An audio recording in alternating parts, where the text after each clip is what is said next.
Jazz age living, whole fashion sipping, pizzazz ain't missing, got the Robin Connolly line. Sean, never miss an opportunity to reinvent yourself. I love that. I love that. I know. This might be it. Many great ideas, just no next step. I don't have the investment, you know. You have any good ideas lately? Just ideas? Yeah, like an invention or something. I had a couple ideas. Let's see. I'll share. They're largely like healthcare related. Is that cool to share on the podcast? I have All right. one. All too. right.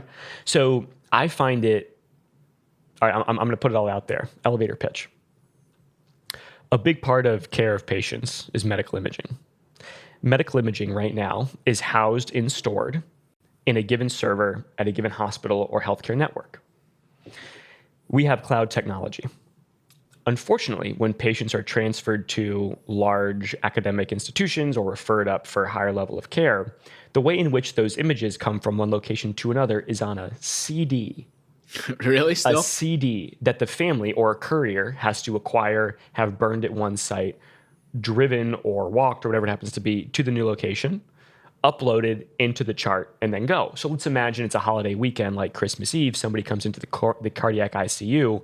We need cath films. We need the films they shot of the coronary arteries. We need an MRI in the stroke unit, whatever it happens to be, in order to determine next steps. Your options are that person sits in an ICU bed for 4 or 5 days because no procedures are happening, or that person has a family member drive back and forth on a holiday when they're not burning discs, or you acquire some ability to have this stuff in a cloud-based server, which we have. You have it behind lock and key with a dual authentication protocol, and you could download it immediately and make clinical decisions real time. I don't know why that doesn't exist en masse across the country. There are services that say they do cloud packs, which is like the online storage system of these images, but why this doesn't exist and we have a system that we can log into and download these blows my mind. Because, I mean, think about it. You're either repeating tests, which is dangerous to patients, costly to the healthcare systems, takes your and my tax dollars, or they sit in the hospital in an ICU bed, which costs tens of thousands of dollars a day. That's wild. Absurd.